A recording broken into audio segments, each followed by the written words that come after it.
Good morning प्यारे बच्चों। 12th class biology में हमारा टॉपिक जो लेसन है, लेसन नंबर चैप्टर 22 चल रहा है,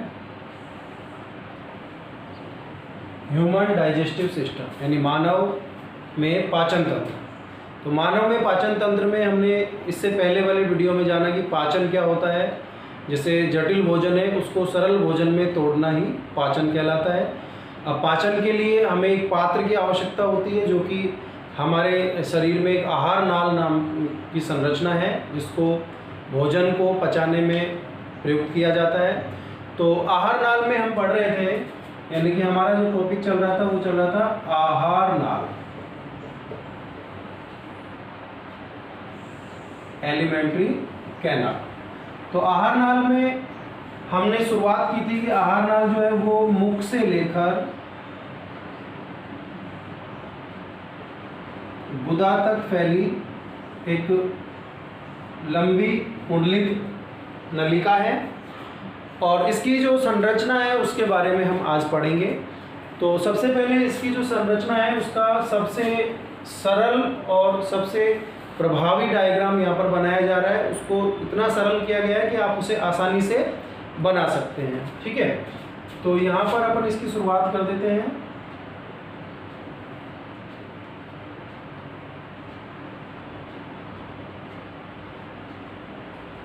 ये मुख हो गया,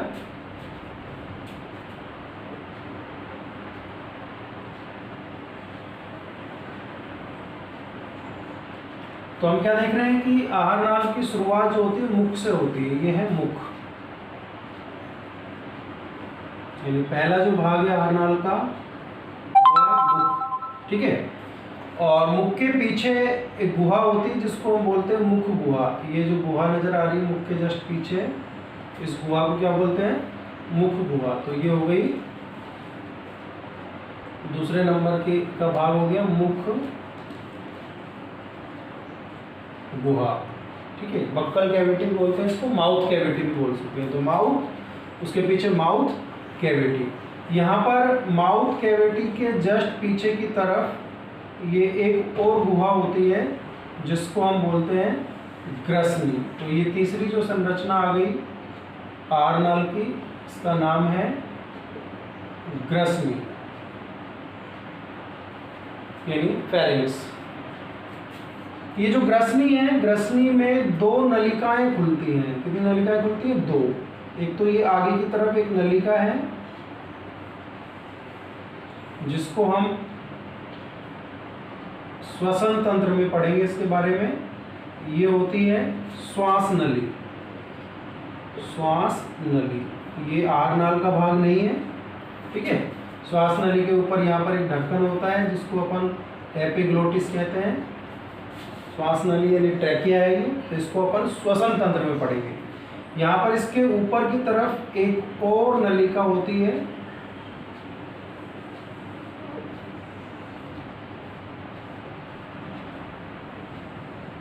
और ये जो नलिका है इसको बोलते हैं भोजन नली। भोजन नली का ये भाग कहलाता है ग्रास नाल। क्या कहलाता है? ग्रास नाल। तो ये चौथा भाग आ जाता है किसका? मुख गुहा में। जो आहार नाल है, आहार नाल का चौथा भाग क्या हो गया? ग्रास नाल। मुख, मुख के पीछे मुख गुहा, ग्रसनी, ग्रास नाल। ये भोजन का मार्ग है। भोजन मुख से कहाँ आएगा? मुख गुहा में, मुख गुहा से ग्रसनी में और ग्रसनी से ग्रास नाल में, ठीक है। ये भोजन के प्रवेश करने का मार्ग भी हो गया एक तरह से। तो यहाँ पर अपन देख रहे हैं जो ग्रास नाल है ये वक्ष भाग को भेदती हुई और सीधा उदर भाग में प्रवेश करती है और यहाँ जाकर ये इसमें ये एक थैलीनुमा संरचना यहाँ पर बनाएंगे। तो ये जो थैलीनुमा संरचना है ये इस मुख आहार नाल का तीसरा भाग हो गया और इसको पांचवा भाग हो गया। इसको कहते हैं आमाशय। क्या कहते हैं? आमाशय, ठीक है। स्टमक, तो ये आमाशय हो गया। अब यहाँ पर ये जो नली है ये अत्यधिक कुंडलित हो जाती है, लेकिन अपन इसको सरल करने के लिए इसको अपन ने यहाँ पर ओपन करके और खोल दिया है इसको।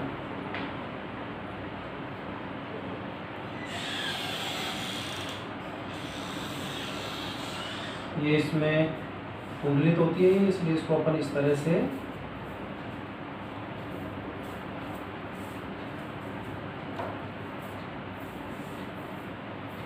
दिखा रहे हैं।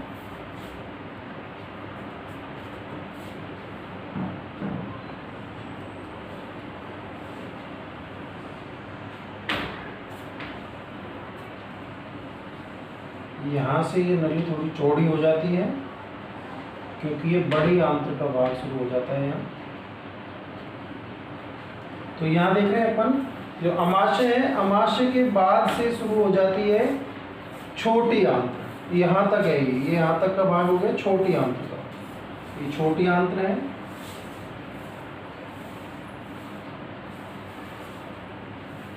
ये इसका छठा भाग हो जाता है। और छोटी आंत्र के बाद यहाँ से जब चौड़ी होगी नलिका उसको बोल रहे हैं अपन बड़ी आंत्र, लार्ज इंटेस्टाइन, ठीक है। और लास्ट में ये जो बड़ी आंत्र है यहाँ पर ये एक थैलीनुमा संरचना है जिसको हम, ये बड़ी आंत्र का ही भाग है जिसको मलाशय कहते हैं, रेक्टम। और ये गुदा के द्वारा शरीर से बाहर खुलती है, ये भाग हो जाता है अनाल का, ठीक है।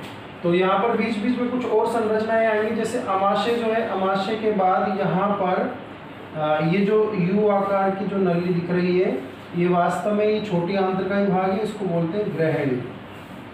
क्या बोलते हैं? ग्रहणी। ग्रहणी में यहाँ एक तरफ यकृत आकर खुलता है, ये यकृत है,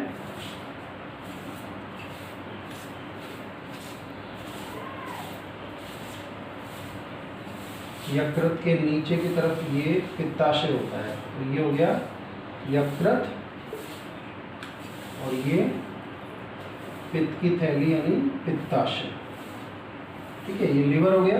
तो लीवर यानी यकृत से जो पित्त रस बनता है यकृत में वो यहाँ आकर ग्रहणी में आकर यहाँ पर भोजन के पाचन में सहायता करता है। यहाँ पर ही एक और संरचना होती है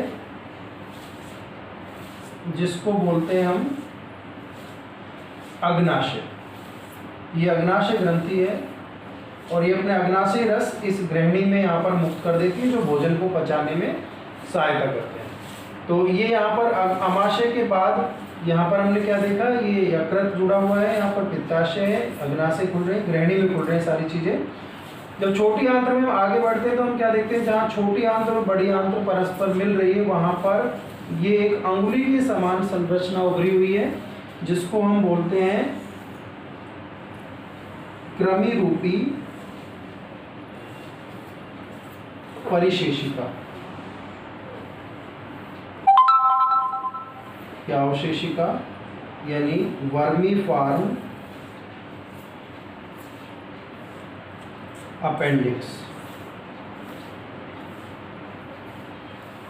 वर्मीफॉर्म अपेंडिक्स, ठीक है। तो ये जो संरचना है इन संरचनाओं के बारे में हम विस्तार से पढ़ेंगे कि क्या क्या इनका फंक्शन होता है, क्या क्या ये संरचना में कैसे होती है। फिलहाल हमने क्या देखा कि जो हमारी आहार नाल है, जो एलिमेंट्री कैनाल है जिसकी शुरुआत मुख से होती है और समाप्त गुदा तक होती है, ये लंबी और कुंडलित नलिका है और ये भोजन का पाचन करने में एक पात्र का काम करती है। इसकी शुरुआत यहाँ पर देखो, सबसे पहला भाग है मुख, और मुख पीछे की तरफ खुल रहा है मुख गुहा में। कहाँ खुल रहा है?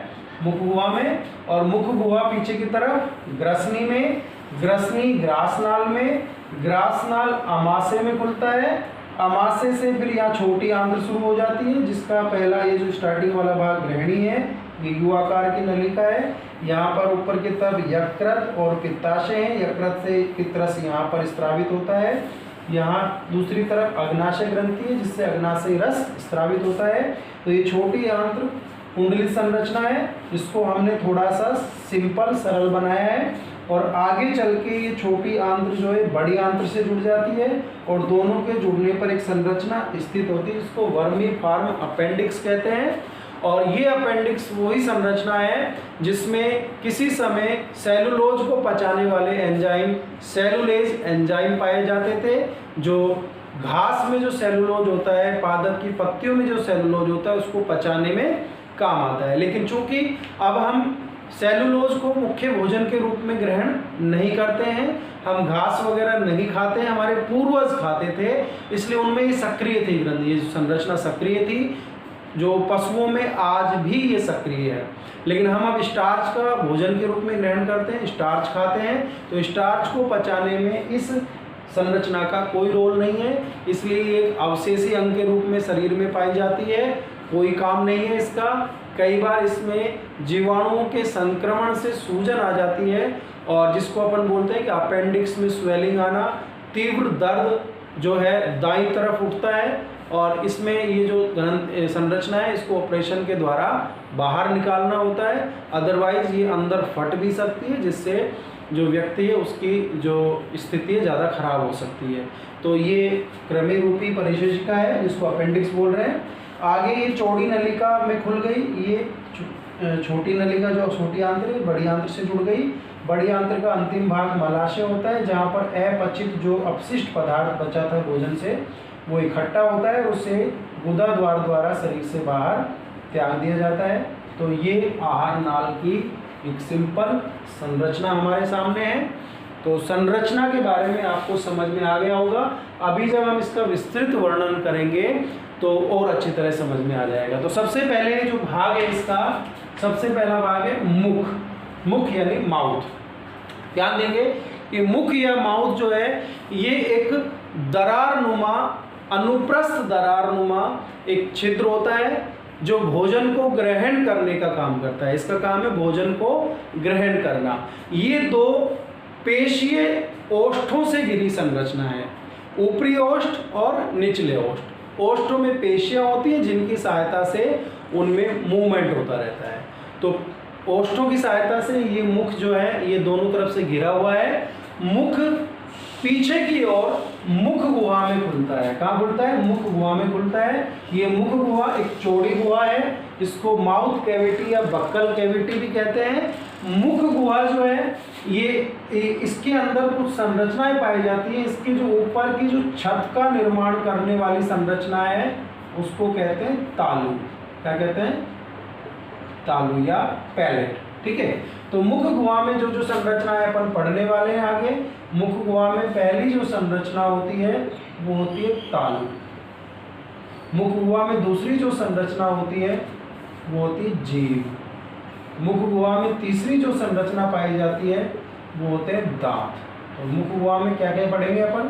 तालु, जीभ और दांत। अभी हम पढ़ेंगे सिर्फ तालु। तो ये जो तालु है या जो पैलेट है, अपन देखते हैं ऊपर की तरफ जहाँ अपन इस तरह से जीभ को ऊपर टच करा सकते हैं। ये नासा मार्ग की तो फर्श हो गई, नासा मार्ग की तो फर्श है और मुख गुहा की छत है। तो ये जो तालु है वास्तव में ये दो भागों में बटा होता है। एक तो होता है कठोर तालु। कौन सा तालु? कठोर तालु यानी हार्ड पैलेट। और एक होता है कोमल तालु। कोमल तालु यानी सॉफ्ट पैलेट। इसको आप खुद महसूस कर सकते हो। जब दांतों के जस्ट पीछे अपन जीभ को टच कराते हैं तो ये कुछ खुरदरी होती है और कठोर जो छत महसूस होती है। तो ये जो कठोर जो सामने के इंसीजर दांत है इनके जस्ट पीछे वाला जो तालु है जो कठोर होता है, खुरदरा होता है, वो हो गया कठोर तालु। और इस कठोर तालु पर हमने क्या देखा? कुछ अनुप्रस्थ उभार नजर आ रहे हैं अपन को। क्या नजर आ रहे हैं? उभार यानी खुरदरापन नजर आ रहा है। और इन उभारों को कहते हैं तालु वालिया। तालु वालिया या पैलेटाइन, पैलेटाइन रागी। ठीक है। तो ये उभारों क्या बोल रहे हैं? पैलेटाइन रागी। ये भोजन को चबाते समय हेल्प करते हैं। ठीक है। आगे बात करते हैं कोमल तालु यानी सॉफ्ट पैलेट। तो सॉफ्ट पैलेट ये है, ये देखो ये तो हो गया कठोर तालु पीछे वाला भाग। ठीक है। जस्ट इंसीजर दांतों के पीछे जो होता है वो कौन सा हो गया? कठोर तालु। पीछे की तरफ ये सॉफ्ट वाला तालु है, ये कोमल तालु हो गया। और इसमें क्या देख रहे हैं, ये आगे चल के ये ग्रसनी में एक संरचना के रूप में लटका होता है। किसमें लटका होता है, ग्रसनी में। अपन देखते हैं पीछे, मुंह माउथ को ओपन करके देखते हैं तो पीछे एक संरचना लटकी हुई नजर आती है ग्रसनी में, और वो जो संरचना है वो कोमल तालु का अंतिम भाग है, जिसको हम कहते हैं क्या, वीलम पैलेटाइन। वीलम पैलेटाइन, ठीक है। तो वीलम पैलेटाइन या यूवुला, यूवुला या वीलम पैलेटाइन वो कोमल तालु का अंतिम भाग है जो ग्रसनी में लटका हुआ है। तो यहाँ से हमने क्या देखा कि कठोर तालु में उभार पैलेटाइन रागी या तालु वालिया, और वीलम पैलेटाइन क्या है, कोमल तालु का अंतिम कोमल भाग है जो ग्रसनी में लटका हुआ है। और ये जब हम कोई जब कुछ बातें करते हैं, बोलते हैं, तो उस समय एक जो ध्वनि है उसको एक संधि युक्त आवाज में बदलने में भी सहायता करता है, यानी इसकी सहायता से हम वाणी जो है बोल पाते हैं, स्पष्ट बोल पाते हैं। इसके अलावा इसका एक काम और होता है, जब भोजन को निगलते हैं तो उस समय भोजन और पानी नासा मार्ग से बाहर नहीं आए, इसलिए जो कोमल तालु का अंतिम भाग है वीलम पैलेटाइन, ये नासा मार्ग को, ये पीछे की तरफ नासा मार्ग को बंद कर देता है ऊपर की तरफ होकर, ताकि भोजन इसमें से बाहर नहीं आए। लेकिन जब वॉमिटिंग वगैरह होती है तो उस समय इतना प्रेशर होता है कि वीलम पैलेटाइन उसको रोक नहीं पाता, इससे नासा मार्ग से भी कुछ पदार्थ बाहर आ जाते हैं, ठीक है। तो यहाँ पर ये अपन ने आज मुख जो पहला भाग है इसमें हमने तालु के बारे में पढ़ा। अगली क्लासेस में हम इसके बाकी के भाग भी एक एक करके क्लियर कर लेंगे। आराम से मज़े यानी इंटरेस्ट लेते हुए पढ़ेंगे और आपको पूरा अच्छी तरह समझ में आएगा। तो घर में ही सुरक्षित रहते हुए अपनी पढ़ाई को जारी रखें। Be safe, stay home.